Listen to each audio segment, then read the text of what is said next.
Encore un de ces gamins de cité livrés à eux-mêmes, murmura l'inspecteur Laurent Vidal. Les yeux plissés sous ses lunettes de soleil miroir tandis qu'il arpentait ce parc tranquille de Saint-Éloi.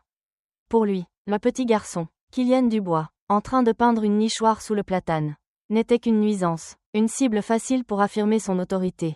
Le calme et la politesse de l'enfant ne faisaient qu'alimenter son mépris. Il voyait des mains tremblantes. Pas un courage tranquille, ce que Vidal ne voyait pas. C'était l'homme juste en face. Marc Dubois, hors service, pondéré, et récemment nommé ** commissaire de Saint-Éloi ***. Une gifle réveillerait le mauvais père. Et cette ville ne dormirait plus jamais tranquillement. Avant d'aller plus loin, commentez d'où vous regardez dans le monde et n'oubliez pas de vous abonner. Car l'histoire de demain est une que vous ne voulez pas manquer. Le soleil matinal filtrait à travers les feuilles du platane, projetant des ombres mouchetées sur le parc de la Paix. Kylian Dubois était assis en tailleur sur une vieille couverture à carreaux usés. Sa langue dépassant légèrement tandis qu'il se concentrait sur les pièces de bois devant lui. Le kit de la nichoire était étalé autour de lui comme un puzzle attendant d'être résolu. Alors, quelle est la prochaine étape, jeune homme ? Demanda Madame Louise Leroux. Depuis son banc habituel, ses aiguilles à tricoter cliquetaient régulièrement tandis qu'elle le regardait travailler. Kylian brandit la feuille d'instruction, plissant les yeux devant les schémas. Il est dit de fixer les morceaux du toit en premier. Madame Leroux, il aligna soigneusement 2 panneaux de bois lisse, s'assurant que les bords correspondaient parfaitement. Prends ton temps, dit-elle, ajustant ses lunettes de lecture. Une maison a besoin d'une base solide. Que ce soit pour les gens ou pour les oiseaux. L'air matinal était vif et propre, portant l'odeur de l'herbe fraîchement coupée et des fleurs printanières. D'autres visiteurs du parc se promenaient. Couples âgés promenant leurs chiens. Mères poussant des poussettes. Joggeurs en vêtements lumineux. Tout le monde semblait connaître Madame Leroux, lui offrant des salutations chaleureuses en passant. Bonjour, Madame Louise, appela un employé du parc, poussant sa brouette d'outils de jardinage. Bonjour, Jean, répondit-elle, ne manquant jamais une maille de son tricot. Les tulipes sont magnifiques cette année.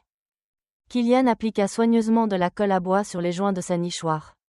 Exactement comme son père lui avait montré. Marc avait passé la nuit précédente à revoir les instructions avec lui, soulignant l'importance de prendre le temps de bien faire les choses. Salut, champion. La voix de Marc vint de derrière, faisant sourire Kylian. Son père se tenait là, en gants et veste légère, l'air détendu en ce samedi de repos. Papa, regarde tout ce que j'ai déjà fait. Kylian pointa fièrement ses progrès. Marc s'accroupit, examinant la construction soignée. C'est de la belle ouvrage. Mon garçon, il ébouriffa les cheveux de Kylian. Ces moineaux vont avoir un hôtel 5 étoiles. Quand penses-tu qu'ils viendront ? Demanda Kylian avec impatience. Marc rit, le son chaleureux et profond. On ne peut pas brusquer la nature. Sois patient. Les moineaux viennent à ceux qui attendent. Il vérifia sa montre. J'ai quelques courses à faire. Mais je reviens plus tard. Tu écoutes Madame Leroux ? Oui. Papa. Kylian hocha la tête, attrapant déjà son pinceau. Madame Leroux fit un signe de la main alors que Marc se dirigeait vers le parking. Votre père a raison à propos de la patience, dit-elle, mettant de côté son tricot pour sortir son carnet toujours présent. Durant toutes mes années d'enseignement, j'ai trouvé que c'était la leçon la plus difficile à apprendre pour les enfants. Kylian ouvrit soigneusement le petit pot de peinture bleue. Vous avez enseigné longtemps, Madame Leroux ? 43 ans, dit-elle, prenant une note dans son carnet. J'ai enseigné ici même à elle, *** école primaire Jules Ferry *** jusqu'à ma retraite. J'ai eu ton père dans ma classe aussi. Si tu peux le croire. Vraiment ? Les yeux de Kylian s'écarquillèrent. Comment était-il ? Madame Leroux gloussa. Exactement comme toi, curieux de tout, toujours en train de poser des questions. Elle regarda Kylian appliquer des coups de pinceau prudents sur la nichoire. Et tout aussi méticuleux. La matinée s'étira paisiblement. Kylian peignit chaque section de la nichoire avec une attention particulière, essuyant toute coulure avant qu'elle ne sèche. Madame Leroux alternait entre son tricot et son carnet, offrant occasionnellement des conseils ou partageant des histoires sur l'histoire du parc. Le parc de la Paix n'a pas toujours été aussi joli, lui dit-elle. Quand j'étais petite, ce n'était qu'un terrain vague. Toute la communauté s'est réunie pour en faire ce qu'il est aujourd'hui. Une légère brise bruissait à travers les feuilles du platane, portant le doux parfum des buissons fleuris voisins. Kylian venait de finir de peindre le toit d'un bleu éclatant lorsqu'un mouvement attira son attention. Là, à moins d'1 mètre, un moineau à gorge blanche sautillait sur l'herbe. Sa tête rayée noire et blanche distinctive se tournait de ci de là, vérifiant l'absence de danger avant de s'approcher pour inspecter le nouvel ajout à son territoire. Madame Leroux, regardez, chuchota Kylian, excité, essayant de ne pas effrayer l'oiseau. Elle sourit, posant son tricot. Eh bien, regardez-moi ça. On dirait que la patience paye après tout. Ils partagèrent un rire discret. Regardant le moineau s'approcher pour inspecter le travail de Kylian. La matinée semblait parfaite, le soleil chaud sur leur visage, l'herbe douce sous la couverture, l'atmosphère paisible du parc les enveloppant comme une couverture confortable. Au loin, une camionnette sombre s'arrêta au trottoir. Son moteur continuait de tourner, le grondement sourd étant à peine perceptible parmi les sons joyeux du parc. Le bruit se fondait dans l'arrière-plan. Rire d'enfants de l'aire de jeu, chiens aboyant au loin, le bruissement des feuilles dans la brise. Le camion resta là, au ralenti, tandis que la vie au parc de la Paix continuait sa routine du samedi matin. Le soleil de fin de matinée était haut dans le ciel sans nuages. Sa chaleur chatoyant sur les bancs métalliques et les équipements de jeu du parc. Le véhicule de patrouille de l'inspecteur Laurent Vidal s'arrêta au trottoir. Son volume sombre projetant une ombre sur l'herbe fraîchement tondue. Il resta assis un instant, les yeux plissés derrière ses lunettes de soleil miroir, scrutant le parc comme un faucon, cherchant une proie. Ne rien trouver pour justifier sa suspicion n'améliora pas son humeur.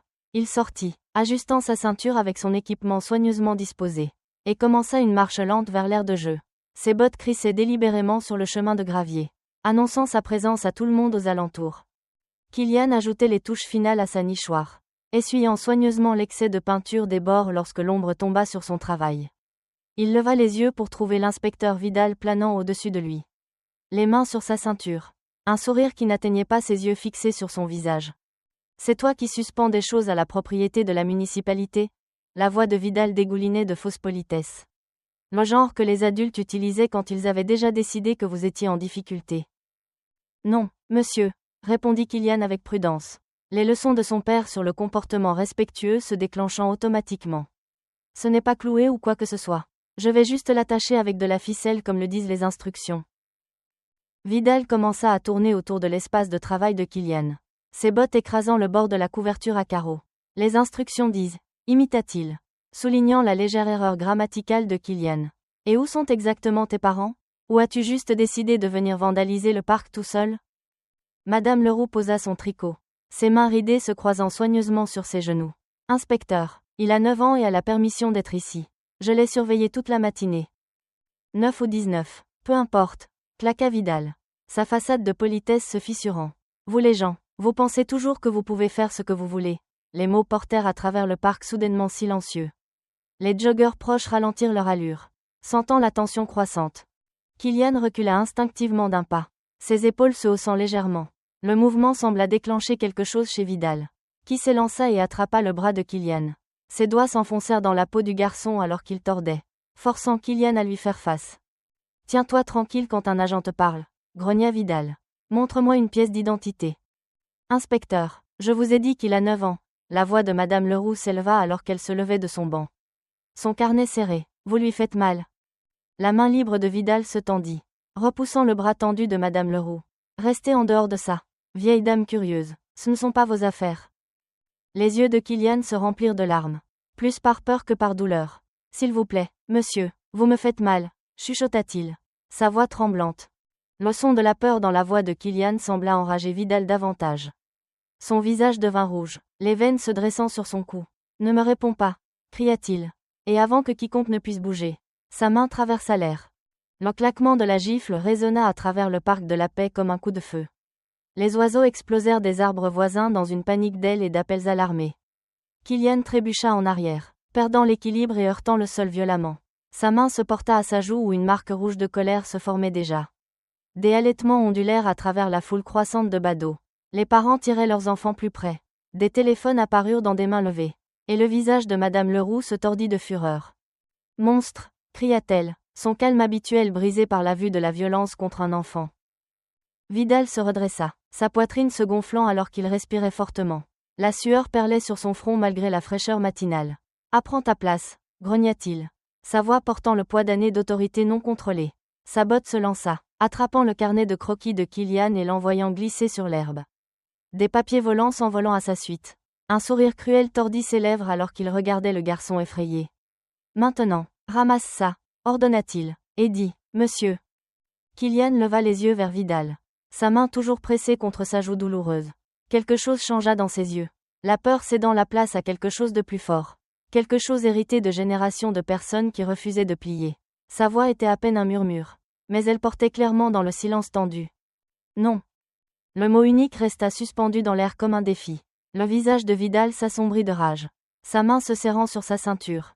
La foule retint son souffle collectif, regardant la confrontation entre l'inspecteur imposant et le petit garçon qui osait le défier. De l'autre côté de la rue, Marc Dubois sortit de la quincaillerie, un sac de fournitures à la main. Ses yeux balayèrent automatiquement le parc. Une habitude née d'années de service et se verrouilla sur la scène devant lui, son fils à terre. Un officier en uniforme se tenant au-dessus de lui avec les poings serrés. Et une foule de badauds horrifiés figés sur place. Le sac tomba de la main de Marc, heurtant le trottoir avec fracas.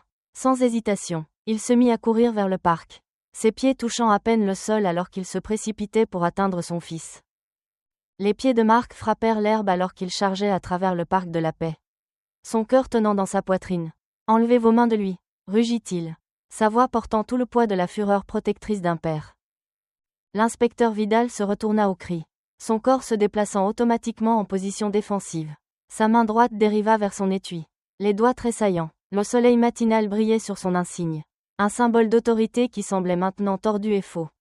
Madame Leroux se déplaça rapidement malgré son âge, se dépêchant vers Kylian. Ses mains tremblaient alors qu'elle l'aidait à se lever, brossant l'herbe de ses vêtements. « C'est bon, bébé », murmura-t-elle, bien que sa propre voix tremblât de colère. « Ton papa est là maintenant. » Les gens se rassemblèrent autour de la scène qui se déroulait, mères serrant les mains de leurs enfants, joggeurs figés en pleine course, adolescents avec des téléphones levés haut pour capturer chaque instant. La foule forma un cercle lâche, leur visage un mélange de choc, de colère et de peur. Marc couvrit la distance restante en quelques secondes, s'arrêtant directement devant Vidal. Ils se tenaient nez à nez, la tension crépitant entre eux comme de l'électricité avant un orage. La poitrine de Marc se soulevait par des respirations contrôlées, ses yeux fixés sur l'inspecteur qui avait osé frapper son fils. « Vous venez d'agresser un enfant », les mots de Marc traversèrent l'air matinal. Aussi aiguisé qu'une lame, ses mains étaient serrées sur ses côtés, chaque muscle de son corps se tendant contre l'envie de répondre par la force. La lèvre de Vidal se retroussa en un ricanement, sa posture s'élargissant comme s'il se préparait au conflit. « Le gamin a résisté à des ordres légaux » cracha-t-il en retour. Ses yeux plissés derrière ses lunettes de soleil miroir. « Vous vous en mêlez maintenant ?» La fureur d'Arcus bouillonnait sous une vie de contrôle appris. Sa voix devint plus basse, prenant le tranchant dangereux d'un homme retenant un tsunami de rage. Il pointa un doigt vers l'insigne brillant sur la poitrine de Vidal. « Votre nom, tout de suite. » Vidal atteignit sa poche de poitrine avec une lenteur délibérée, sortant une carte de visite. Il la poussa contre la poitrine de Marc avec assez de force pour le faire reculer d'un pas. « Classez-la », il ricana, sa voix dégoulinant de mépris. « Ça n'ira pas loin. » Le crissement des pneus annonça l'arrivée d'une autre voiture de patrouille. Le brigadier-chef Alain Lefebvre émergea, ses yeux expérimentés évaluant rapidement la scène devant lui. L'inspecteur en colère, le père protecteur, l'enfant effrayé avec une joue rougie, et la foule de témoins avec leur téléphone toujours en train d'enregistrer. Tout le monde recule d'un pas, ordonna Lefebvre, se déplaçant entre Marc et Vidal avec une efficacité professionnelle. Il plaça une main ferme sur l'épaule de Vidal, le poussant loin de Marc. « Inspecteur Vidal, cessez immédiatement. » Vidal résista un instant, son corps rigide de défi avant de finalement reculer de 2 pas. Son visage se tordit en une expression laide alors qu'il se penchait autour de Lefebvre. « Vous allez le regretter », murmura-t-il à Marc, la malice brillant dans ses yeux. Lefebvre se tourna vers Marc, sa voix baissant. « Monsieur, je vous suggère de ramener votre garçon à la maison. Nous allons régler ça correctement. » Il y avait quelque chose dans ses yeux alors qu'il regardait Marc. Un éclair de reconnaissance, un hochement de tête prudent qui en disait long. Il savait exactement qui était Marc, même si Vidal ne le savait pas. Kylian se détacha de l'étreinte protectrice de Madame Leroux et courut vers son père. Enlaçant Marc par la taille, la marque rouge sur sa joue avait commencé à enfler. Un témoignage visible de la brutalité de Vidal. Marc plaça une main douce sur l'épaule de son fils, luttant pour garder ses propres tremblements sous contrôle. Madame Leroux se tenait à proximité, son carnet ouvert alors qu'elle enregistrait soigneusement les numéros d'insigne, les heures et les détails avec la précision d'une enseignante de longue date. Son stylo se déplaçait régulièrement sur la page. Bien que ses mains tremblassent encore de colère, elle leva brièvement les yeux pour rencontrer ceux de Marc, lui donnant un hochement de tête ferme qui promettait son soutien. La foule commença à se disperser lentement, bien que les téléphones restassent levés, capturant chaque instant. Les parents chuchotaient les uns aux autres, jetant des regards inquiets à Vidal. Les joggeurs reprirent leur parcours, regardant par-dessus leurs épaules. La tension dans l'air restait assez épaisse pour être coupée. Marc guida Kylian vers leur voiture, gardant son corps entre son fils et Vidal. Chaque pas semblait une éternité. Ses instincts protecteurs lui criaient de ne pas tourner le dos à la menace. Mais il savait que ce n'était ni le moment ni l'endroit pour la confrontation que son cœur exigeait. Ils atteignirent la voiture et Marc aida Kylian à monter sur le siège arrière. Vérifiant sa ceinture de sécurité avec des mains tremblantes. Alors qu'il se glissait derrière le volant, il aperçut Vidal dans le rétroviseur. L'inspecteur se tenait là, les regardant partir, un sourire narquois jouant sur son visage. L'air d'un homme qui se croyait intouchable. Marc démarra le moteur, ses jointures blanches sur le volant. Autour d'eux, le parc retrouvait son rythme normal. Bien qu'un sous-courant de malaise persistât dans l'air. Au loin, les sirènes hurlaient faiblement, leur son porté par la brise réchauffante comme si la ville elle-même pleurait contre l'injustice dont ils venaient d'être témoins. Le soleil continuait son ascension vers midi, projetant de longues ombres à travers le parc de la Paix alors que Marc s'éloignait avec son fils blessé. Laissant derrière lui une scène qui allait bientôt secouer toute leur communauté jusqu'à ses fondations. La lumière du soir s'estompait en violet à travers les fenêtres de la cuisine alors que Sofia pressait doucement un sac de glace contre la joue enflée de Kylian. Leur fils grimpa, mais resta immobile, son énergie habituelle atténuée par le traumatisme de la journée. L'horloge de la cuisine tic-tac régulièrement, marquant le temps dans une maison qui se sentait différente maintenant. Moins sûre, moins certaine. « Tiens-le là, mon amour », murmura Sofia, ajustant le sac de glace. Sa formation d'infirmière se voyait dans ses mouvements prudents. Mais ses mains trahissaient un léger tremblement. Elle avait vu trop de blessures aux urgences. Trop de victimes de violence. Mais c'était son fils. C'était différent. Marc était assis à la table de la cuisine, penché sur une pile de formulaires que le brigadier-chef Lefebvre avait apportés. Les formulaires de plainte civile exigeaient des détails. Des heures, des noms de témoins. Chaque case qu'il remplissait rendait sa mâchoire plus serrée. Le rapport préliminaire était ouvert à côté de lui. Son langage aseptisé était une moquerie de ce qui s'était réellement passé. Astérisque le sujet a affiché un comportement non conforme, lut Marc à haute voix. Sa voix serrée par la colère contrôlée. Astérisque l'agent a tenté de maintenir l'ordre par des mesures standards de contrôle de la foule. Astérisque. Il le peigne comme une sorte de jeune fauteur de troubles. Les yeux de Sofia brillèrent. Il a 9 ans. Il construisait une nichoire. Elle lissa les cheveux de Kylian en arrière de son front. Son toucher était doux, mais ses mots étaient tranchants. Ils ne peuvent pas simplement réécrire la réalité. Ils essaient déjà. Marc écarta le rapport préliminaire et attrapa un autre formulaire de plainte. Lefebvre dit que nous devons déposer ceci ce soir. Faire enregistrer notre version avant qu'il ne puisse l'enterrer plus profondément. Kylian se déplaça sur sa chaise, baissant le sac de glace. La contusion s'était assombrie en un violet de colère, net contre sa peau. « Papa », dit-il doucement, « pourquoi m'a-t-il frappé ? Je ne faisais rien de mal. » La question resta suspendue dans l'air, lourde de tout le poids de l'innocence confrontée à l'injustice. Marc et Sofia échangèrent un regard, le même qu'ils avaient partagé trop de fois auparavant lorsque leur fils rencontrait les vérités les plus laides du monde. Certaines personnes, commença Sofia avec prudence, portent de la haine en elles. Et quand elles ont du pouvoir, elles l'utilisent pour blesser les autres. Mais cela les concerne. Pas toi, tu n'as rien fait de mal. Mon chéri, absolument rien. Le stylo de Marc pressa si fort contre le formulaire de plainte que le papier faillit se déchirer. La rage qu'il avait contenue au parc brûlait toujours dans sa poitrine. Mais maintenant, elle s'était cristallisée en quelque chose de plus froid et de plus concentré. Il connaissait le système de l'intérieur. Ses points faibles, ses points de pression, ses cachettes pour les vérités laides. Nous devons être intelligents à ce sujet, dit Sofia. Lisant sa tension, elle se déplaça derrière sa chaise, plaçant ses mains sur ses épaules. L'annonce du commissaire astérisque n'est que dans 2 semaines. Si nous révélons cette carte trop tôt, ils vont se refermer. Commencer à couvrir leurs traces. Détruire les preuves, termina Marc. Ses mains s'étalèrent sur les papiers éparpillés. Nous devons tout documenter d'abord. Construire notre dossier. Sofia serra ses épaules. Exactement. Qu'il pense que tu n'es qu'un père en colère. Qu'il nous sous-estime. Kylian bâilla, le stress de la journée le rattrapant enfin. Le sac de glace tomba dans sa main. Et ses yeux étaient devenus lourds. Sofia passa immédiatement en mode mère.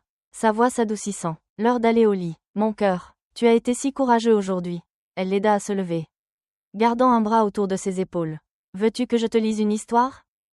Kylian hocha la tête, s'appuyant contre son côté, alors qu'il se dirigeait vers les escaliers.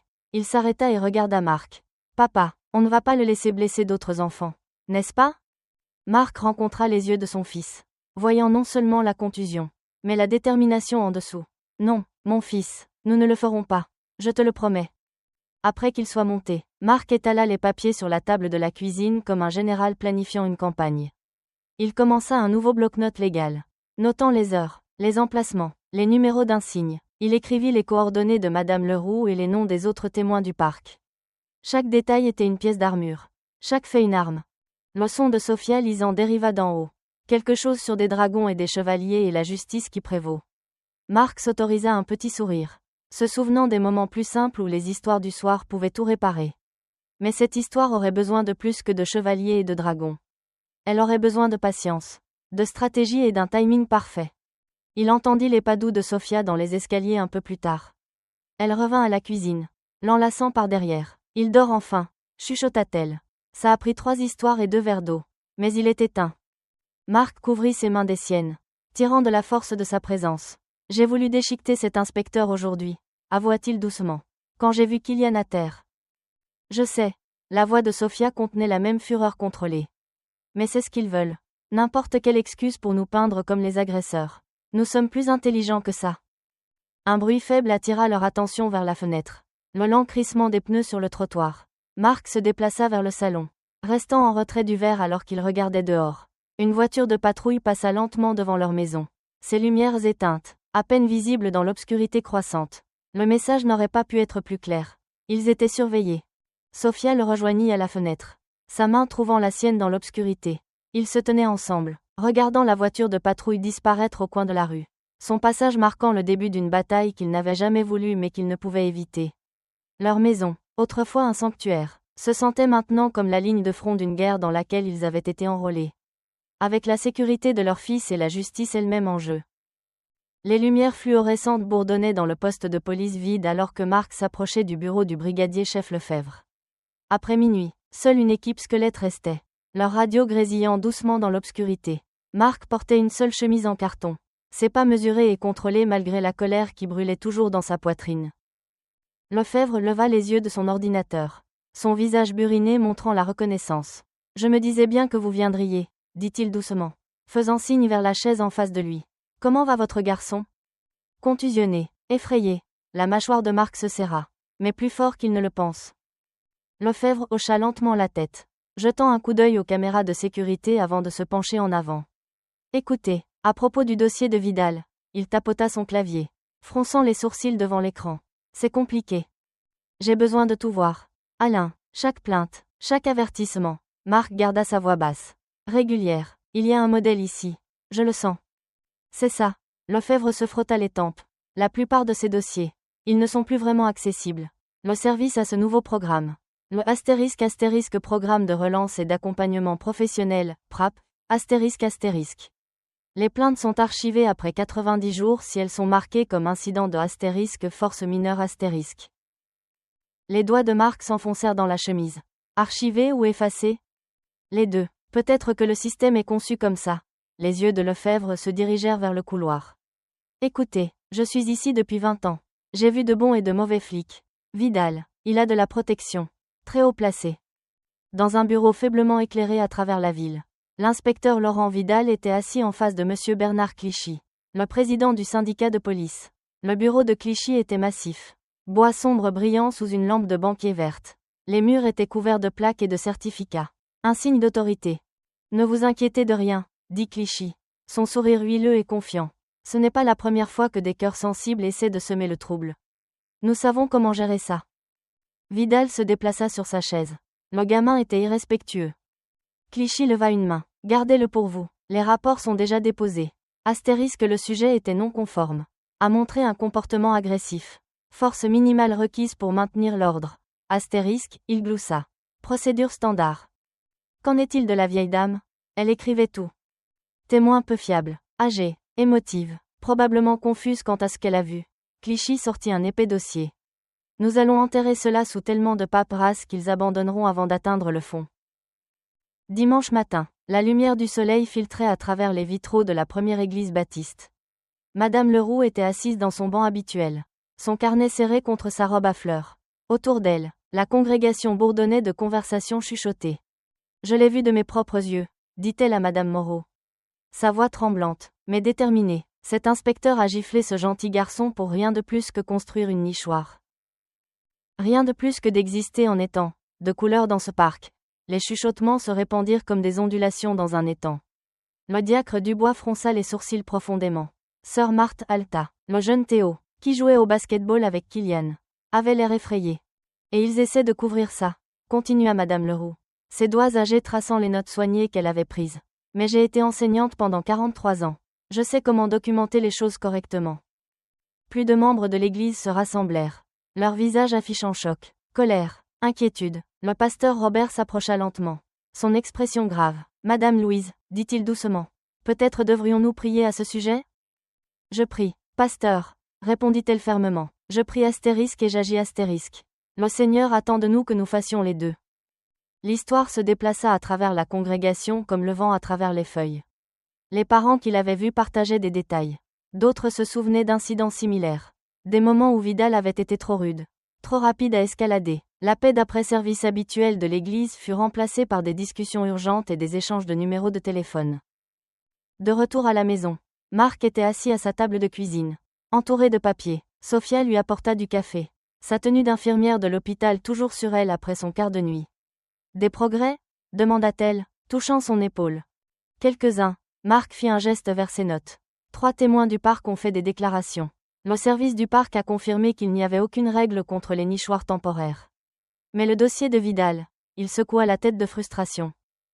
Il cache des choses, dit Sophia. Ce n'était pas une question. Pire, ils ont construit un système pour faire disparaître les choses. Gomme légale. Marc prit son café mais ne but pas. Combien d'autres familles ? Sophia ? Combien d'autres enfants ? L'ordinateur portable sonna avec un nouvel email. Marc cliqua pour l'ouvrir, puis resta immobile. Sophia se pencha par-dessus son épaule pour lire. Astérisque astérisque, vous faites une erreur en défiant ce service. Astérisque astérisque, les mots brillaient. Dur et blanc contre l'écran noir. Pas de nom d'expéditeur, pas de signature, juste la menace suspendue comme du poison. Sophia serra l'épaule de Marc plus fort. Ils ont peur de toi. Bien. Marc ferma lentement l'ordinateur portable. Il devrait l'être. À l'extérieur de leur fenêtre, le dimanche matin continuait paisiblement. Des enfants jouaient dans les cours voisines. Leur rire porté par la brise. Les oiseaux sautillaient entre les branches des arbres, insouciants des disputes humaines. Mais sous cette surface calme, la ville de Saint-Éloi était en train de changer. Dans les salons et les salles d'église, sur les porches et dans les conversations calmes, les gens choisissaient leur camp. Le témoignage de Madame Leroux se répandit, rejoignant d'autres voix longtemps réduites au silence. Le mur de silence qui avait protégé des hommes comme Vidal commençait à se fissurer. Une vérité chuchotée à la fois. La grande salle de L, astérisque astérisque hôtel de ville de Saint-Éloi astérisque astérisque bourdonna d'anticipation. La lumière du soleil matinal filtrait par les hautes fenêtres, projetant de longues ombres sur le sol de marbre poli. Les membres du conseil étaient assis dans leurs chaises à dossier haut tandis que les journalistes alignaient les murs avec des caméras prêtes. Au premier rang, des inspecteurs en uniforme remplissaient les sièges. Leurs insignes brillants. L'inspecteur Laurent Vidal était affalé sur sa chaise, tirant sur un fil lâche de sa manche. À côté de lui, d'autres officiers chuchotaient à propos du nouveau astérisque astérisque commissaire astérisque astérisque mystérieux. Un étranger que le maire avait choisi sans leur contribution. Monsieur Bernard Clichy se tenait près du podium. Son sourire narquois habituel fermement en place alors qu'il travaillait la salle. Serrant des mains et tapotant des épaules. Veuillez vous lever, annonça le greffier.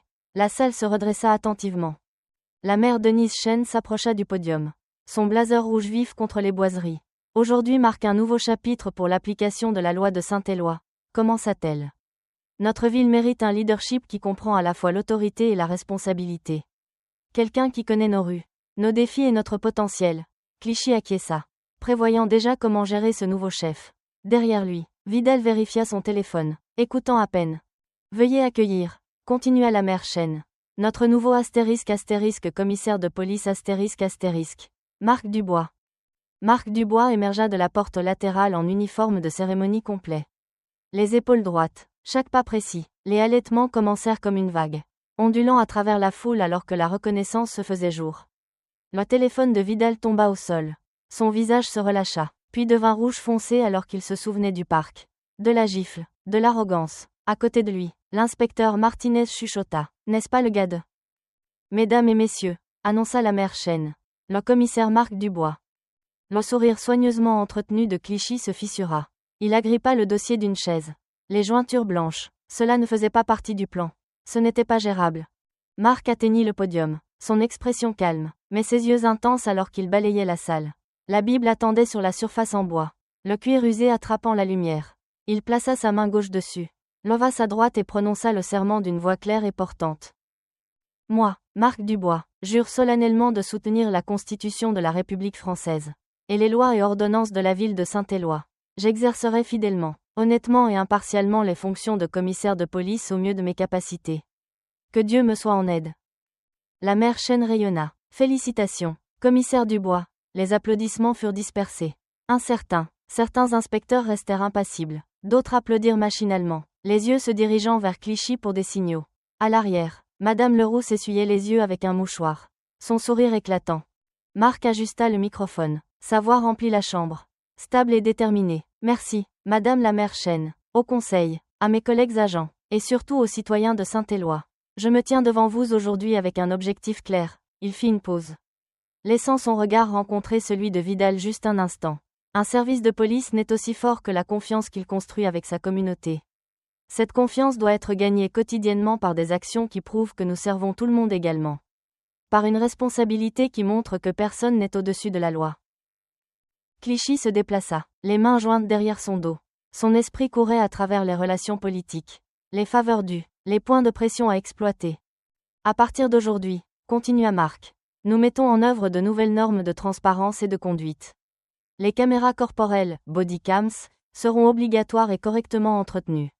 Les procédures de plainte seront simplifiées et accessibles au public. La formation à la désescalade sera renforcée, dans le public. Le brigadier chef Lefebvre hocha lentement la tête, l'espoir se mêlant à l'inquiétude sur son visage buriné. Certains résisteront à ces changements, reconnut Marc. Le changement est difficile, mais un changement nécessaire ne peut être bloqué par une corruption confortable ou un silence opportun. Les mots restèrent suspendus dans l'air comme le tonnerre avant la foudre. Le visage de Clichy était passé du rouge au gris. La mâchoire de Vidal se serra si fort qu'un muscle tressaillit visiblement. Aux inspecteurs qui servent avec honneur. Et il y en a beaucoup parmi vous. Je suis impatient de travailler ensemble. À ceux qui ont oublié leur serment, le ton de Marc se durcit légèrement. Souvenez-vous-en maintenant, ce service protégera et servira tout le monde à Saint-Éloi. Chaque citoyen, chaque enfant, sans exception. Le discours se conclut par des détails sur la sensibilisation communautaire et les plans de modernisation. Mais le vrai message avait été transmis. Alors que la cérémonie se terminait, les inspecteurs sortirent en groupe. Leurs plaisanteries habituelles remplacées par des chuchotements tendus. Vidal se fraya un chemin à travers la foule, la rage rayonnant de chaque mouvement. Il entra dans le bureau de Clichy sans frapper, claquant la porte assez fort pour faire trembler les plaques sur le mur. Vous ne m'avez pas dit que c'était lui, grogna-t-il. Clichy se tenait à sa fenêtre, regardant la foule se disperser en bas. Je ne savais pas, dit-il à travers des dents serrées. Connerie, vous savez tout ce qui bouge dans ce service. Vidal arpentait comme un animal en cage. C'est à propos du parc. De ce gamin. Tais-toi. Clichy se retourna. Tais-toi et écoute. Tu veux survivre à ça? Alors répare-le, discrètement. Réparer quoi? C'est le putain de commissaire maintenant. Tout le monde a des points de pression, siffla Clichy. Tout le monde a des faiblesses. Trouve-les, documente-les, mais discrètement. Il pointa un doigt vers la poitrine de Vidal. Et jusque-là, garde tes mains loin des gamins du parc. C'est clair? Vidal lança un regard noir mais hocha la tête avec raideur. Dehors, Marc se tenait sur les marches de l'hôtel de ville, serrant la main des bienfaiteurs. Madame Leroux s'approcha, les yeux brillants de victoire. Félicitations, commissaire Dubois, dit-elle chaleureusement. Merci, Madame Leroux, il sourit. Sincère mais déterminé, nous avons du travail à faire. C'est bien vrai, acquiesça-t-elle, tapotant son bras, c'est bien vrai. La lumière matinale filtrait à travers les stores du nouveau bureau de Marc, projetant des rayures sur des piles de dossiers du personnel et de manuels de politique. Il était commissaire depuis 3 jours, et déjà le poids de ce qu'il avait hérité pesait comme une montagne. Son écran d'ordinateur brillait avec les journaux de la caméra corporelle de samedi dernier. L'horodatage correspondait, 10h47. Parc de la Paix, mais là où la vidéo aurait dû être. Un drapeau rouge marqué astérisque erreur technique. Dysfonctionnement audiovisuel astérisque. Marc se pencha en arrière, se frottant les tempes. Un coup à la porte interrompit ses pensées. Le brigadier chef Lefebvre entra, portant un épais classeur étiqueté astérisque procédure du service 2023 astérisque. J'ai trouvé quelque chose d'intéressant dans le contrat du syndicat, dit Lefebvre, laissant tomber le classeur sur le bureau de Marc. Page 342. Marc se tourna vers la section, scannant rapidement. Le ** programme de relance et d'accompagnement professionnel, PRAP, ** a commencé il y a 2 ans, expliqua Lefebvre. S'installant sur une chaise, supposée être pour la santé mentale des agents, la gestion du stress, les ressources de conseil, il tapota la page. Mais regardez la sous-section C. Marc lut à haute voix. * pour promouvoir le bien-être psychologique et réduire le fardeau administratif. Toutes les plaintes de catégorie 3 seront automatiquement archivées après 90 jours si aucune accusation formelle n'est déposée. *. La catégorie 3, continua Lefebvre, inclut un contact physique mineur, des disputes verbales et des plaintes procédurales. En gros, tout ce qui est en deçà de l'hospitalisation est effacé tous les 3 mois. La mâchoire de Marc se serra. Combien de plaintes Vidal a-t-il eu? C'est ça le problème. Lefebvre sortit un mince dossier. Le dossier officiel en montre 2 en 5 ans. Les 2 résolus par un conseil informel. Mais, il hésita. Mais quoi? J'ai parlé aux archives. Avant ce programme, il gardait des journaux de plaintes papier. Des choses de base. Date, agent, type d'incident. J'en ai trouvé un de 2021 dans un carton de stockage. Vidal avait * 11 plaintes * cette année-là seulement. Toutes de catégorie 3, toutes disparues lorsque le nouveau système a été mis en place. Marc se leva, arpentant jusqu'à la fenêtre. Dehors, les voitures de patrouille brillaient sous le soleil du matin. Le dysfonctionnement de la caméra corporelle. Ce n'est pas aléatoire, n'est-ce pas? Non, monsieur. Les agents peuvent couper l'audio pour les conversations privées. Le visuel se coupe aussi parfois. * dysfonctionnement technique *. Disait-il, pas moyen de prouver le contraire une fois que c'est fait. Marc revint à son bureau, ouvrant le dossier de service de Vidal. * félicitations, certificat de formation, présence parfaite, * une histoire aseptisée, nettoyée tous les 90 jours. Apportez-moi tout ce que vous pouvez trouver, ordonna Marc. Anciens journaux, déclarations de témoins, tout ce qui est papier, et découvrez qui a rédigé ce programme. Déjà fait. L'expression de Lefebvre s'assombrit. Bernard Clichy. Il l'a présenté au syndicat comme protection des agents. Le bureau du maire l'a approuvé sans examen. Le téléphone de Marc vibra. Un SMS de Sophia. * Comment va le dossier de Kylian? * Il le mit de côté. La culpabilité se mêlant à la détermination. Il passa les heures suivantes à creuser plus profondément. Le programme PRAP avait des tentacules partout. Formulaire de plainte acheminé par l'examen du syndicat. Séquence de caméra corporelle marquée pour le contrôle qualité. Évaluation de performance aseptisée pour la * vie privée de l'agent *. En fin d'après-midi, son bureau ressemblait à une salle de guerre. Des papiers couvraient chaque surface. Des ficelles rouges reliant les dates et les noms sur un tableau blanc. Des modèles émergèrent. Incidents dans les parcs, les écoles, arrêt de personnes suspectes. Toujours catégorie 3, toujours disparu en 90 jours. Un léger coup interrompit sa concentration. L'inspecteur Martinez se tenait dans l'embrasure de la porte. Une énergie nerveuse rayonnant de son uniforme. Commissaire, vous avez 1 minute? Marc fit signe vers une chaise. Martinez ferma soigneusement la porte avant de s'asseoir. C'est à propos de Vidal, dit-elle doucement. L'année dernière, je l'ai vu brutaliser un adolescent derrière la bibliothèque. Rien de majeur. Il l'a bousculé. Il lui a fait très peur. Le gamin lisait juste des bandes dessinées. Vous l'avez signalé? J'ai essayé. J'ai déposé les papiers. J'ai fait un suivi 3 fois. Après 90 jours, je n'ai trouvé aucune trace que ce soit arrivé. Elle se tordit les mains. J'ai commencé à garder mes propres notes après ça. Non, date, témoin, jamais officiel. Juste au cas où. Marc se pencha en avant. J'ai besoin de ces notes. Elles sont dans mon casier. Je vous les apporte ce soir. Elle se leva pour partir. Puis s'arrêta. Commissaire, certains d'entre nous voulons que les choses changent. Mais Clichy a des yeux partout. Je comprends. Merci, inspecteur. Après son départ, Marc ouvrit le budget du service. Le programme PRAP coûtait 180 000 € par an. Honoraires de consultant, licence logicielle, soutien administratif, tout pour faire disparaître les problèmes. Lefebvre revint alors que le coucher du soleil peignait le bureau en orange. Il portait une boîte en carton poussiéreuse. J'ai trouvé ça au sous-sol. Journaux de plainte de 2018 à 2021. Avant le système de purge. Plus quelques emails intéressants sur la mise en place du programme. Il posa lourdement la boîte. Clichy n'était pas subtil à l'époque. Il appelait ça la * gestion prophylactique des dossiers **. Dans un mémo. Marc souleva une pile de formulaires délavés. Chacun représentait quelqu'un qui avait cherché la justice et n'avait trouvé que le silence. Le visage de son fils lui apparut en tête. Le choc, la peur, la trahison. Monsieur, la voix de Lefebvre était prudente. Quel est notre prochain mouvement? D'abord, nous documentons tout, chaque plainte purgée, chaque erreur technique, chaque écart opportun. Construire un modèle trop grand pour être ignoré. La voix de Marc se durcit. Ensuite, nous déchirons ce système. Clichy ne partira pas tranquillement. Il a des amis au bureau du maire. La procureure. Qu'il se batte, dit Marc. Tout ce qu'il fait pour protéger ce programme prouve pourquoi il doit prendre fin. Il prit le contrat du syndicat. Relisant la clause de purge. Les mots se brouillaient avec la fatigue et la colère. Ce n'était pas cassé, murmura-t-il. Posant le papier. Ça a été construit comme ça. Le bureau devint silencieux, sauf pour le bruit des papiers et le léger bourdonnement de l'ordinateur de Marc. Devant sa fenêtre, le soleil se couchait sur un autre jour à Saint-Éloi, où la justice avait une date d'expiration de 90 jours et la vérité disparaissait d'un simple clic. Le bureau d'angle de M. Bernard Clichy au bâtiment du syndicat de police donnait sur la place du palais de justice. En fin d'après-midi, les ombres s'étiraient sur son bureau poli alors que la ** procureure de la République Carla Ménard ** s'installait dans un fauteuil en cuir. Son expression réservée. « Merci d'être venu, Carla ». Le sourire de Clichy n'atteignait pas ses yeux. « Un café ?»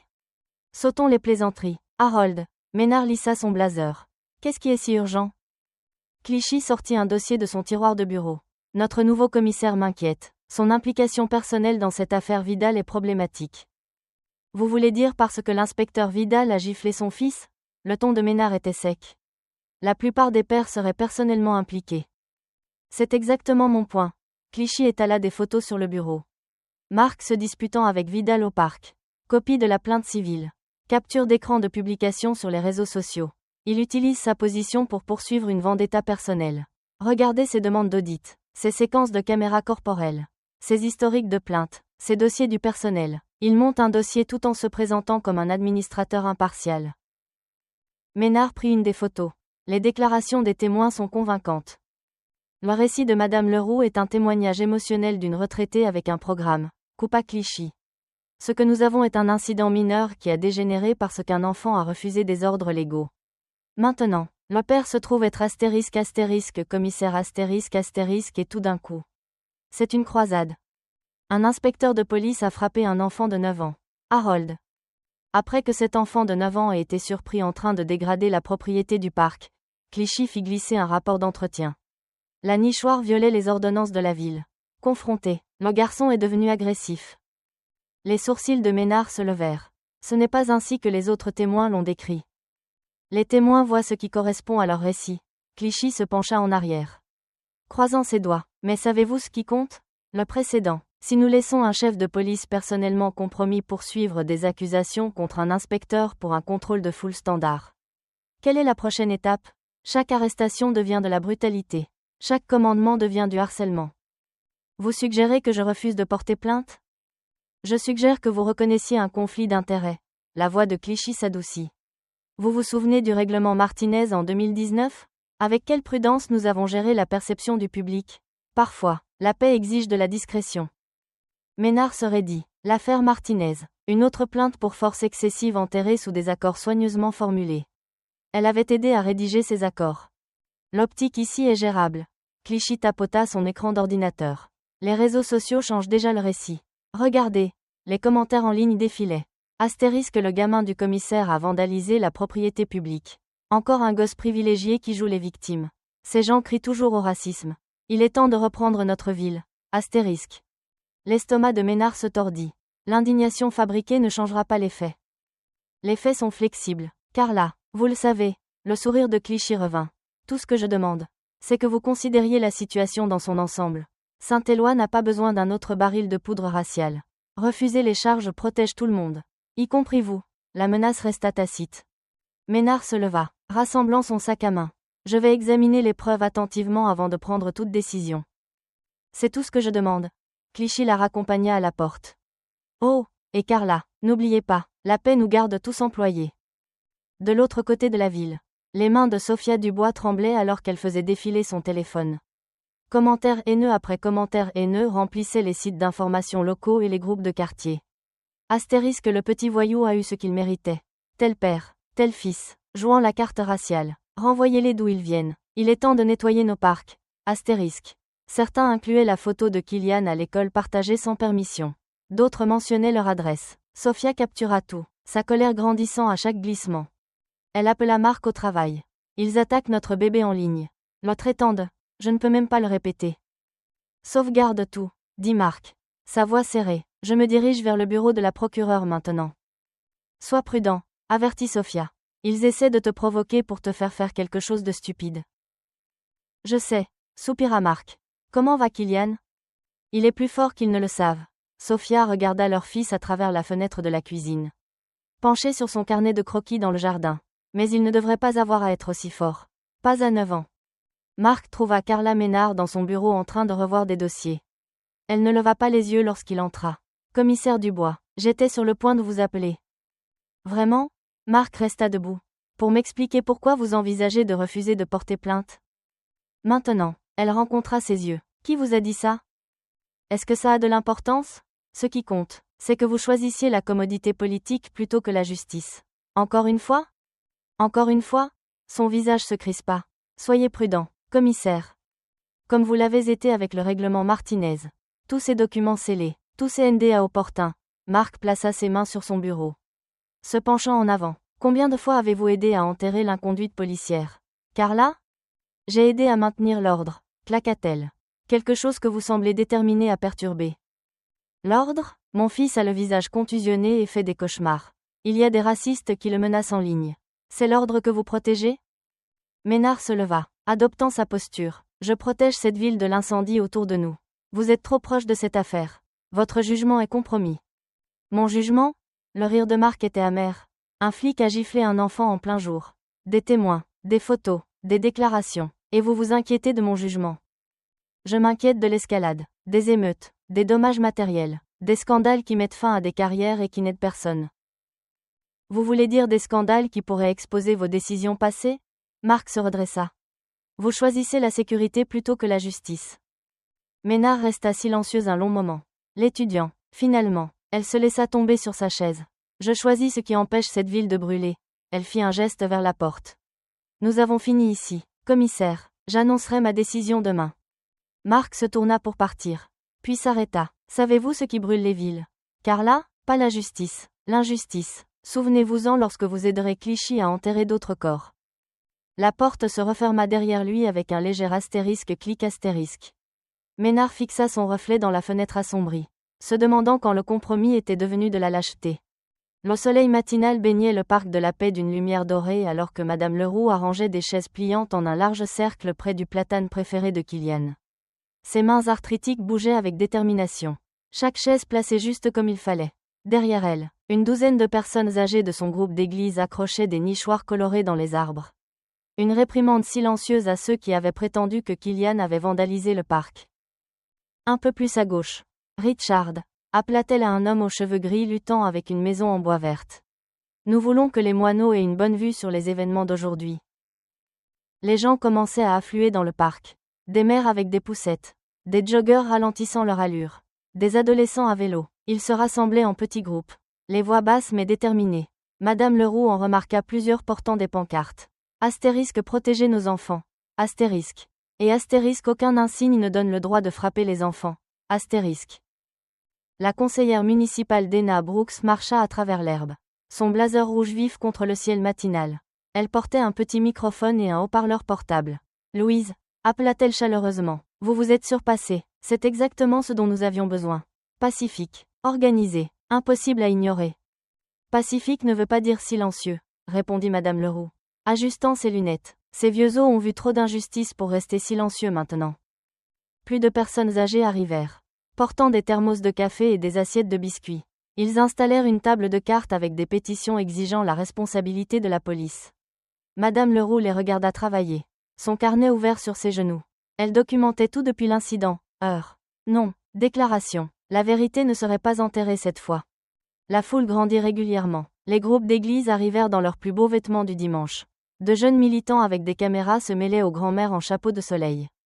Une camionnette de presse se gara au trottoir. Une journaliste testant son microphone. Mark apparut au bord du rassemblement. La petite main de Kylian dans la sienne. Le garçon portait une chemise blanche propre. Sa joue montrant toujours une légère coloration jaune due à la contusion. Les gens s'écartèrent pour les laisser passer, offrant des mots de soutien calmes.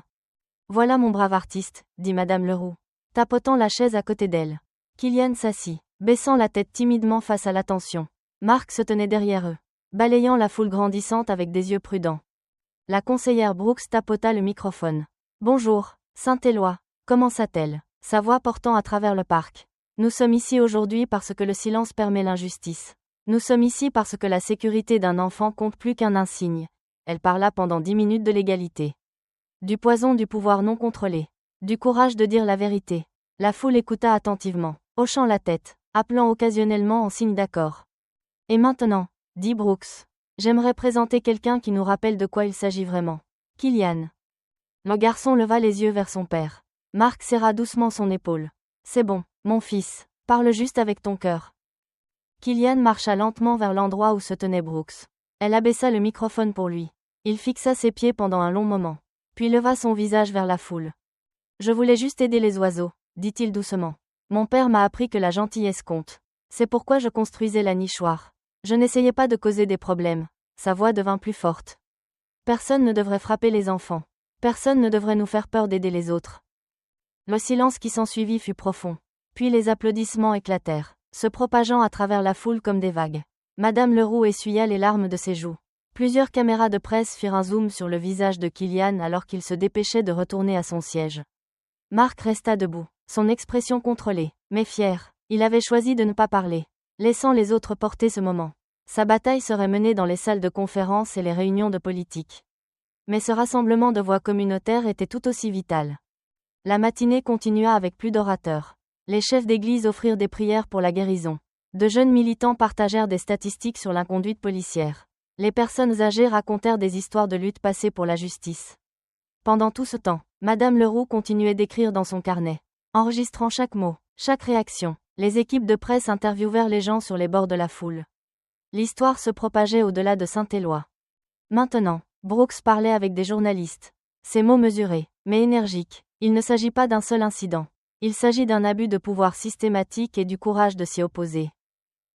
Alors que le soleil montait plus haut, les gens commençaient à partager des bouteilles d'eau et des collations. Les enfants jouaient à chat entre les chaises. L'ambiance était sérieuse mais pleine d'espoir. Une communauté retrouvant sa voix.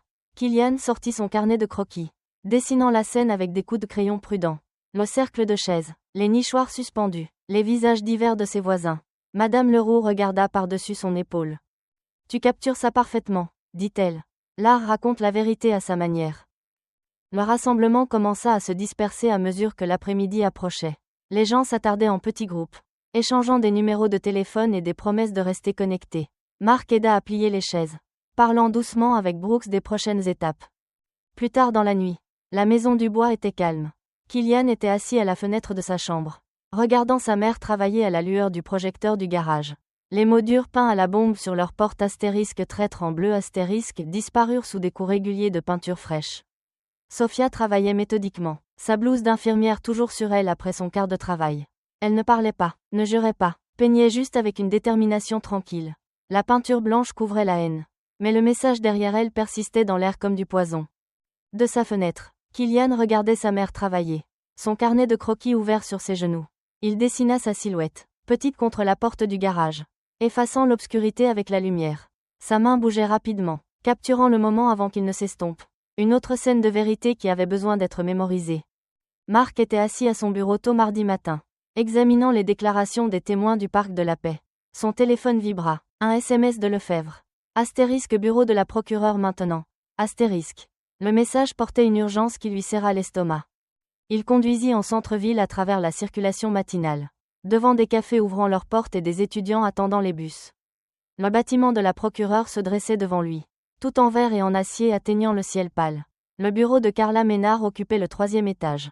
Son assistante le regarda à peine alors que Marc entrait dans la zone d'attente.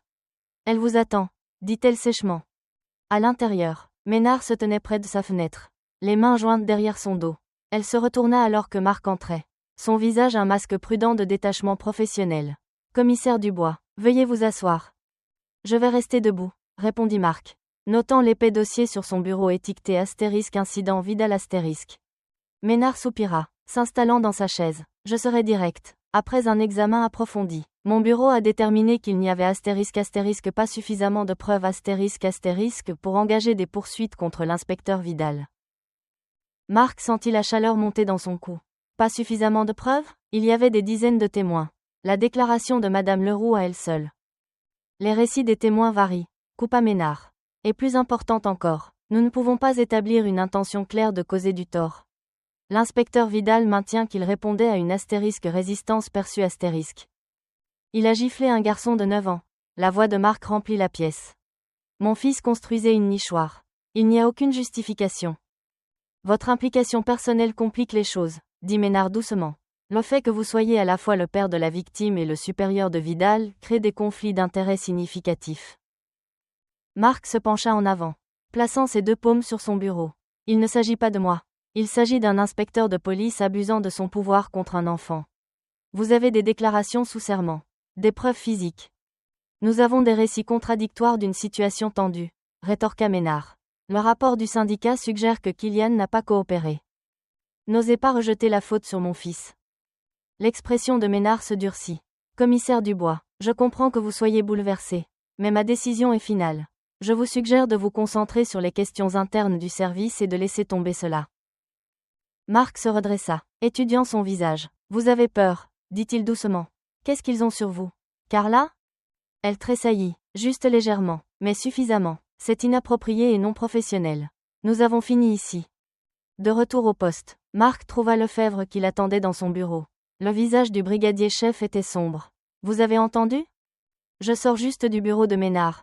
Marc se laissa tomber sur sa chaise. Elle a déjà enterré pire que ça, n'est-ce pas? Lefebvre jeta un coup d'œil à la porte fermée, puis sortit un papier plié. J'ai trouvé quelque chose dans les dossiers archivés. Juin 2019. Plainte pour force excessive contre Vidal. Un agent d'entretien, de couleur, le même parc. L'affaire n'a jamais été examinée. Marc scanna le document. Accord de règlement avec un NDA. Devinez qui a assisté à la signature? La voix de Lefebvre était amère. Notre chère procureure elle-même. Avant que Marc ne puisse répondre, son téléphone sonna. Le bureau du maire Tisdel. La voix du maire était tendue. Marc, nous devons parler, maintenant. 20 minutes plus tard, Marc se tenait dans le bureau du maire alors que celle-ci arpentait derrière son bureau. Cette situation est devenue intenable, dit la mère Chen. Le syndicat menace d'un vote de non-confiance . Les gens de Clichy vous appellent une figure divisive qui utilise sa position pour une vengeance personnelle. Alors, nous les laissons contrôler le récit? Demanda Marc. Je vous place en congé administratif, dit la mère Chen rapidement. Comme arrachant un pansement, avec effet immédiat, en attendant l'examen de votre gestion de la situation. Marc ne bougea pas. Vous me suspendez pour avoir enquêté sur l'inconduite d'un inspecteur? Pour avoir compromis la neutralité du service, corrigea la mère Chen. Votre implication personnelle. Mon implication personnelle est exactement pourquoi je ne peux pas m'éloigner, coupa Marc. Cet inspecteur a agressé mon fils. Et maintenant, je découvre qu'il y a un modèle couvert par les personnes même censées l'empêcher. Marc, s'il vous plaît. La voix de la mère Chen baissa. Ne rendez pas cela plus difficile que nécessaire. Prenez du temps, laissez les choses se calmer. Dehors, Clichy se tenait parlant aux journalistes. Sa voix portant à travers la fenêtre. Les actions du commissaire Dubois ont créé une dangereuse division entre l'application de la loi et le leadership. Son agenda personnel menace la stabilité de ce service. Marc déclipa son insigne, le plaça sur le bureau du maire Chen.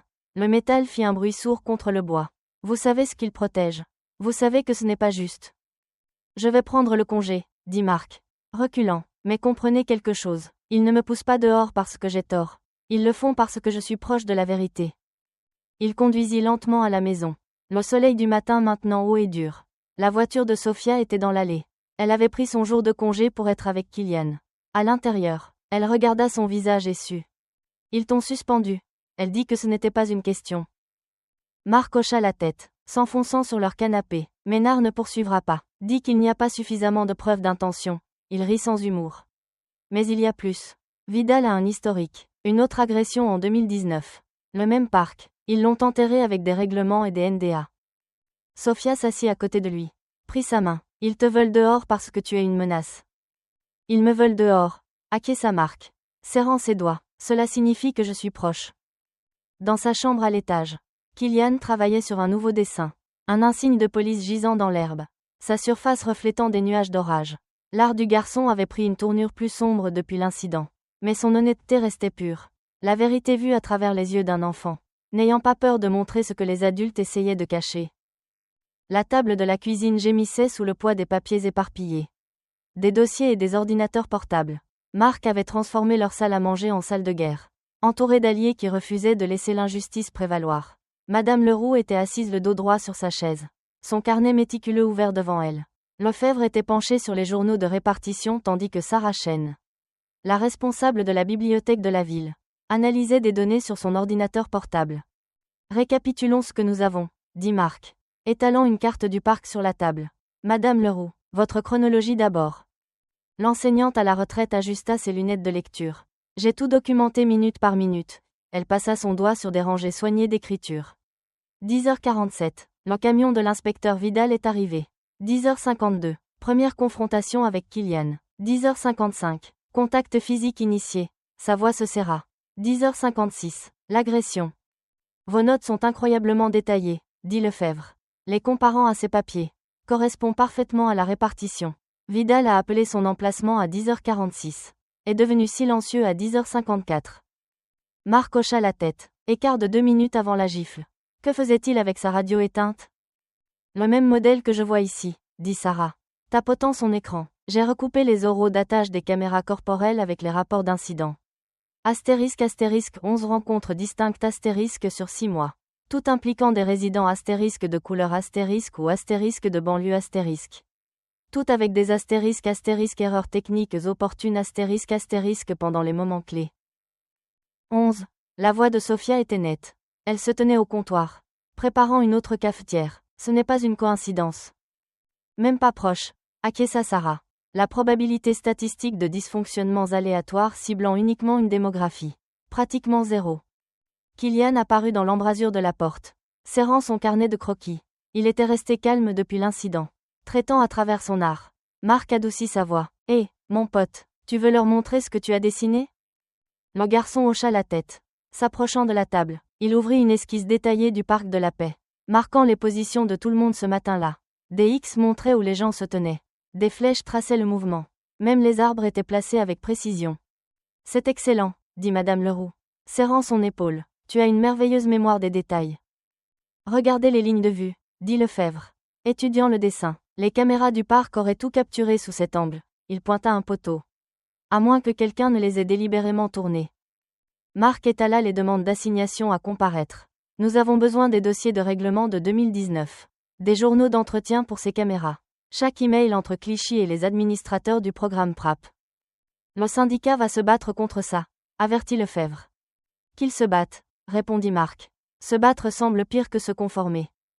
Sarah leva la main. J'ai trouvé autre chose. Ces 11 rencontres. Elles se sont toutes produites dans les 90 jours les unes des autres. Juste en dessous du seuil de purge. La pièce devint silencieuse. Sophia posa des tasses à café sur la table. Les mains de son infirmière stables et sûres. Il connaissait la chronologie, dit-elle. Savait exactement quand pousser. Le programme de Clichy lui a donné une couverture. Acquiesça Marc. La question est, travaillait-il seul? Madame Leroux feuilleta son carnet. J'ai déjà vu ce camion. Toujours des passages lents dans le parc. Toujours quand certaines familles étaient là. Elle tapota une page. Cette fois en mai seulement. Ciblage, dit Lefebvre sombrement. Modèle délibéré d'intimidation. Kylian avait commencé un autre dessin. Celui-ci montrait le visage de Vidal. Non pas en colère, mais effrayé. Le garçon avait capturé quelque chose dans les yeux de l'inspecteur. Une faiblesse derrière la rage. Il a peur, dit Kylian doucement. C'est pour ça qu'il frappe comme Thomas quand il a peur à l'école. Les adultes échangèrent des regards. Astérisque de la bouche des enfants astérisque. Pensa Marc. Nous devons présenter cela correctement, dit Sarah. Les données brutes ne suffisent pas. Les gens doivent voir le modèle. Elle ouvrit une visualisation qu'elle avait créée. Une chronologie montrant les rencontres documentées de Vidal. Les silences radio et les défaillances de caméra. Des points rouges regroupés autour de jours spécifiques. D'emplacements spécifiques. C'est bon, dit Marc. Mais il nous en faut plus. Lefebvre. Pouvez-vous obtenir les transcriptions radio complètes déjà demandées et les journaux d'entretien pour sa caméra corporelle? Chaque dysfonctionnement signalé. Madame Leroux aura besoin de déclarations signées d'autres témoins. Aussi détaillées que possible. L'enseignante à la retraite tapota son sac. J'ai déjà commencé à les recueillir. Les dames de l'église voient tout. Et Sophia étudia les demandes d'assignation à comparaître. Le règlement de 2019. Cette victime pourrait parler maintenant. Si Vidal a violé les termes en agressant une autre personne. Absolument, confirma Lefebvre. Le NDA devient caduc. Marc vérifia sa montre. Presque minuit. Ils étaient là depuis des heures, construisant leur dossier pièce par pièce. La vérité était là, cachée dans les répartitions et les données, dans les déclarations de témoins et la ronnette d'un enfant. Nous ne combattons pas seulement un mauvais inspecteur, il dit, nous exposons un système conçu pour le protéger. Pour cacher des gens comme lui. Bien, dit Madame Leroux fermement. Brisez tout, laissez le soleil entrer. Kylian s'était endormi sur le canapé, son carnet de croquis ouvert sur le dessin de Vidal. Sophia apporta une couverture, la glissant autour de lui. Elle étudia leur table de cuisine, couverte de preuves de corruption. Oui, mais aussi de preuves de communauté. Des gens qui refusaient de détourner le regard. Elle toucha l'épaule de Marc. Sa voix basse mais forte. Tu as ce dont tu as besoin. Maintenant, montre-leur qui tu es. Le mot se posa sur la pièce comme un mandat. Demain apporterait plus de combat, plus de résistance. Mais ce soir, dans cette cuisine, la vérité prenait forme. Chaque document, chaque horodatage, chaque observation attentive. Des pièces d'un puzzle révélant la vue d'ensemble. Ils avaient construit leur dossier sur des faits.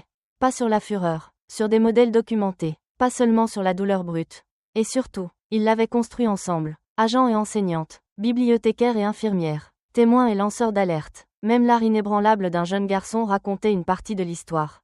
Ce n'était plus seulement le combat de Marc. Il leur appartenait à tous maintenant.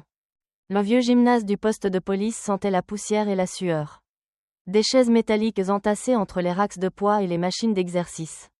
La lumière du soleil filtrait à travers les hautes fenêtres, projetant de longues ombres sur la pièce bondée. Les membres de la communauté remplissaient chaque siège, s'alignaient sur les murs et se déversaient dans le couloir. La tension était assez épaisse pour s'étouffer. Marc était assis à une table pliante, ses preuves soigneusement disposées. Sophia et Madame Leroux le flanquaient comme des sentinelles. De l'autre côté de l'allée de Fortune, Vidal était affalé entre Clichy et l'avocat de leur syndicat, lançant des regards venimeux qui rebondissaient sur le calme de Marc. La conseillère Chen appela l'audience de surveillance à l'ordre, sa voix résonnant dans l'espace caverneux. Nous sommes ici pour aborder de graves allégations d'inconduite et de problèmes systémiques au sein du service. Clichy se leva le premier, redressant sa cravate. C'est une chasse aux sorcières, déclara-t-il, arpentant comme s'il possédait la pièce. Une attaque à motivation personnelle par un commissaire compromis contre un inspecteur décoré. L'inspecteur Vidal a servi cette communauté fidèlement pendant 8 ans. Marc resta assis, laissant la vantardise de Clichy s'abattre sur lui. Il avait appris il y a longtemps que la vérité n'avait pas besoin de théâtralité. Les faits racontent une histoire différente, dit Marc. Lorsque Clichy eut fini, il ouvrit son ordinateur portable, le connectant au projecteur. La chronologie de Sarah remplit le mur. Une constellation accablante de points rouges marquant le modèle de Vidal. 11 rencontres documentées, continua Marc. 11 dysfonctionnements techniques avec les caméras corporelles. 11 citoyens astérisques de couleur astérisque. Tous dans la fenêtre de purge de plainte de 90 jours. Il laissa cela s'installer. Ce n'est pas une coïncidence. C'est une méthodologie. Des murmures ondulèrent à travers la foule. Le visage de Vidal devint rouge. Mais Clichy toucha son bras. Un avertissement de rester silencieux. Marc étala ensuite les journaux de répartition. Silence radio pendant les moments critiques. Panne de caméra du parc qui s'aligne parfaitement avec les incidents signalés. Il pointa les horodatages mis en évidence. Le système n'a pas échoué. Il a été manipulé. Spéculation, claqua Clichy. Vous ne pouvez pas prouver l'intention. En fait, nous le pouvons. Marc fit un signe à Lefebvre. Qui ouvrit la porte? Un homme d'une trentaine d'années entra. Michael Washington, la victime de 2019. Le visage de Vidal devint pâle. Monsieur Washington a signé un accord de non-divulgation après que l'inspecteur Vidal l'ait agressé au Parc de la Paix il y a 4 ans, dit Marc. Un accord qui incluait une astérisque clause de moralité astérisque. Clichy se leva d'un bond. Ce règlement est scellé. Était scellé, corrigea Marc. La clause de moralité annule le NDA si l'inspecteur commet une inconduite similaire. Comme agresser un garçon de 9 ans dans le même parc. Washington prit le microphone. Sa voix stable. Je promenais mon chien quand l'inspecteur Vidal m'a arrêté. A dit que je correspondais à une description.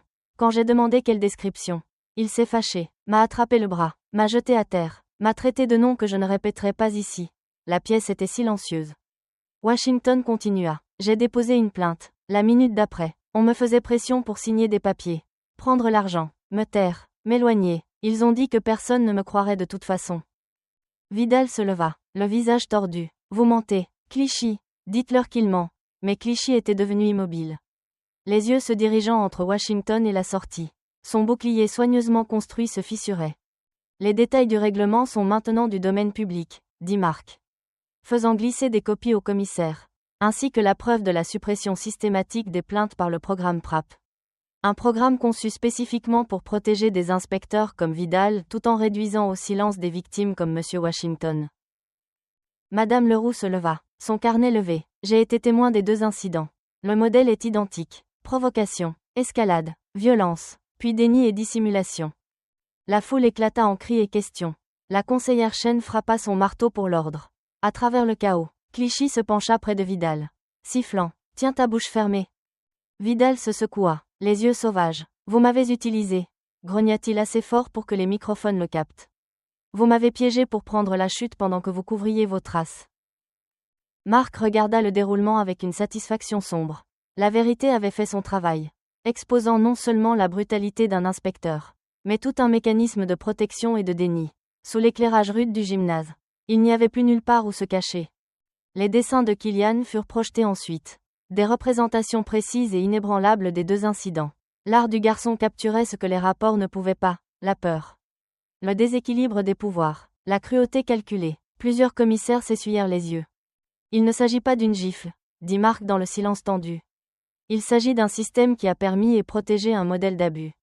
Un système qui a traité certains citoyens comme des cibles acceptables. Cela s'arrête aujourd'hui. Washington hocha lentement la tête.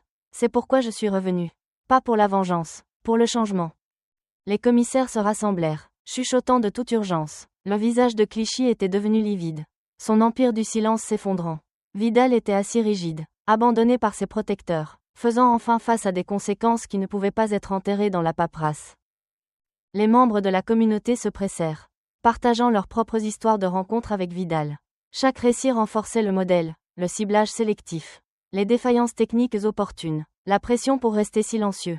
La documentation minutieuse de Madame Leroux fournissait des oraux datage et des détails qui s'alignaient parfaitement avec les dossiers de répartition. L'analyse des données de Sarah révélait l'impossibilité statistique d'un dysfonctionnement aléatoire. Les dossiers internes de Lefebvre exposaient la manipulation délibérée des preuves. La vérité si longtemps supprimée se libérait. Et dans ce vieux gymnase sous les lumières fluorescentes et des décennies de poussière, la justice retrouvait enfin sa voie. Le soleil de l'après-midi traversa les fenêtres poussiéreuses du couloir. Alors que Mark sortait pendant la pause de l'audience. Ses épaules lui faisaient mal de tension. Mais les preuves étaient solides. Des années d'abus et de dissimulation étaient enfin exposées. Il desserra sa cravate. Ayant besoin d'air, les couloirs de l'ancienne station se sentaient trop étroits. Trop confinés. Des pas résonnèrent derrière lui.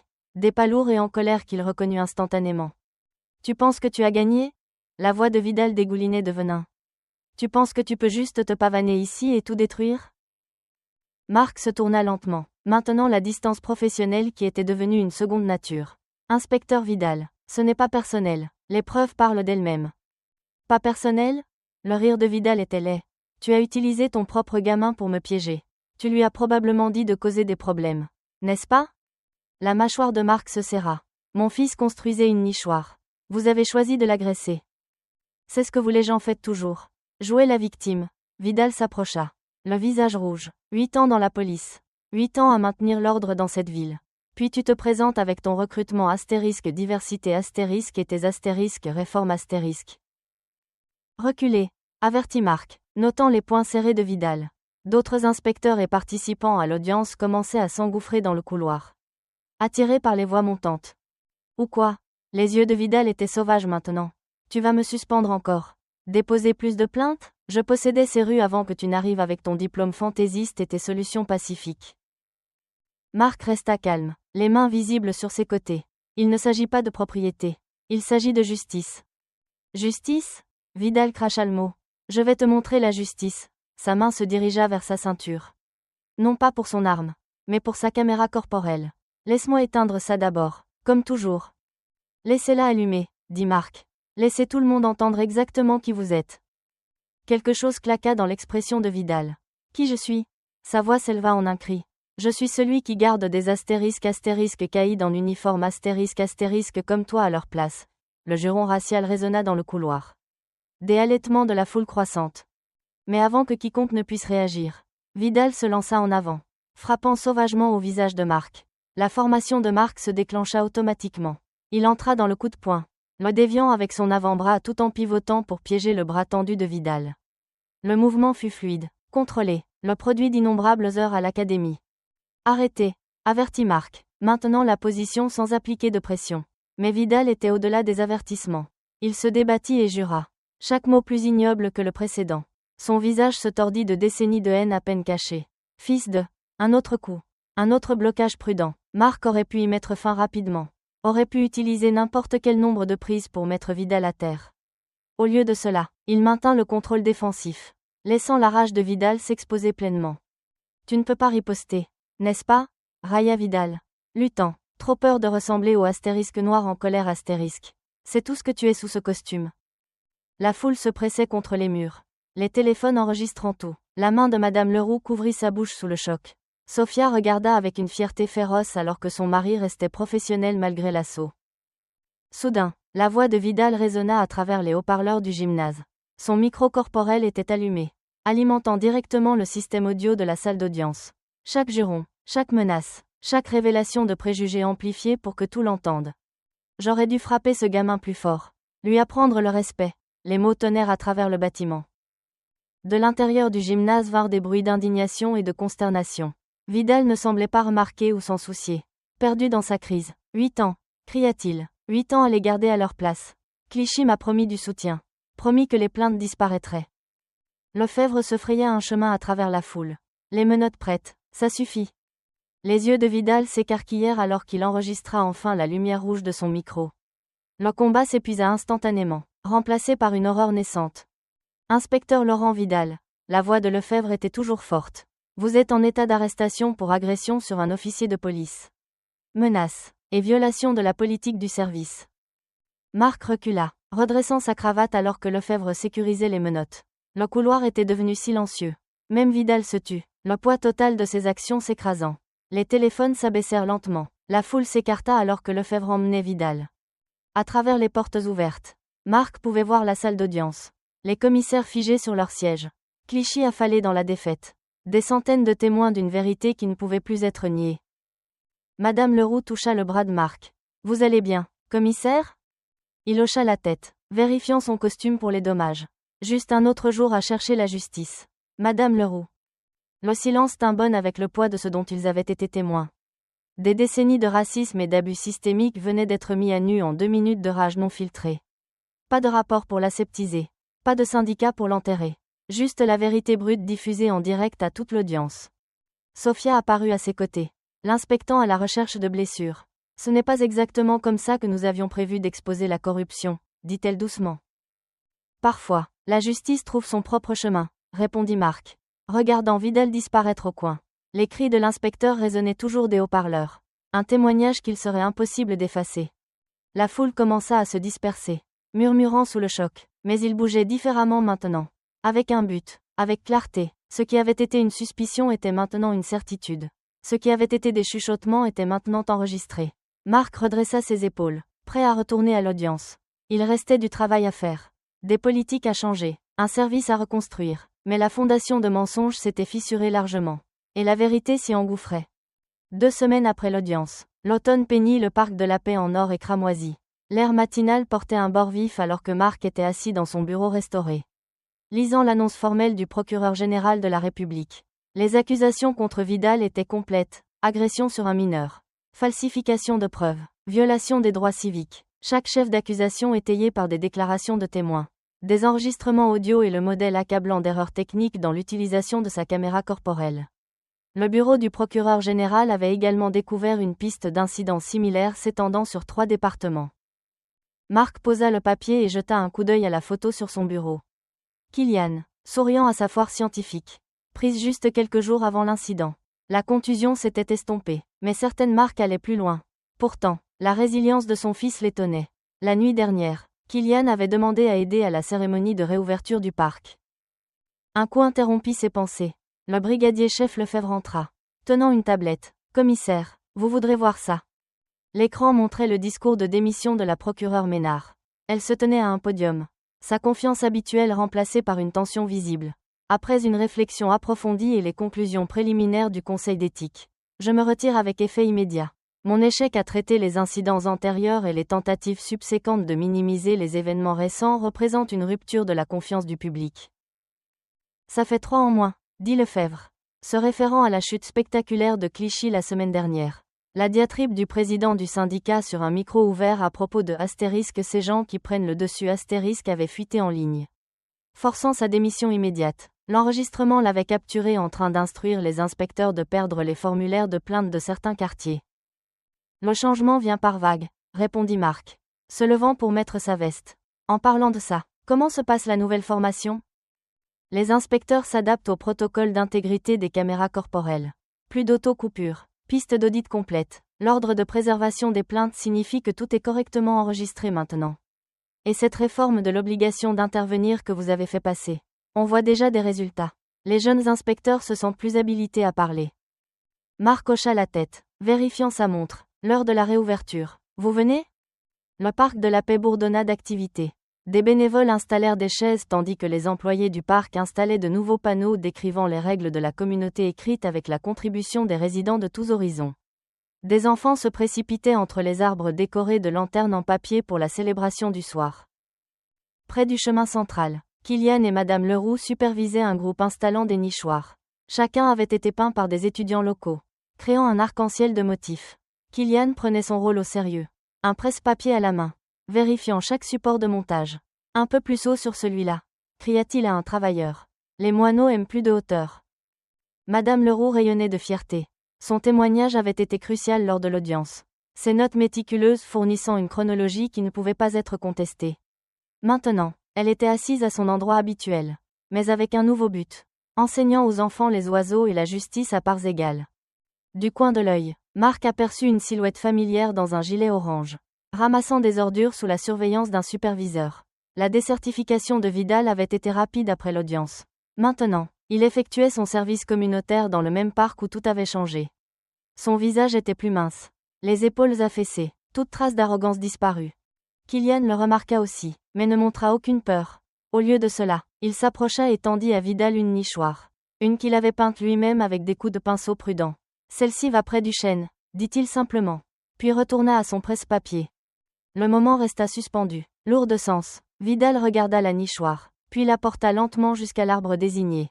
Ses mains tremblaient légèrement alors qu'il la montait, suivant les instructions précises de Kylian. La conseillère Brooks s'approcha de Marc, souriant. Quelle transformation, n'est-ce pas? Le parc ou le service? Les deux. Vos réformes établissent une norme. D'autres villes appellent, voulant mettre en œuvre des changements similaires. Marc regarda plus de familles arriver, étalant des couvertures sur l'herbe. La peur qui avait saisi cet espace se dissolvait, remplacée par un nouveau but. Des enfants de tous horizons jouaient ensemble tandis que les parents bavardaient, partageant des collations et des histoires. La voix de Madame Leroux porta sur la pelouse. Oh, regardez-la! Un moineau à gorge blanche avait atterri sur la première nichoir de Kylian.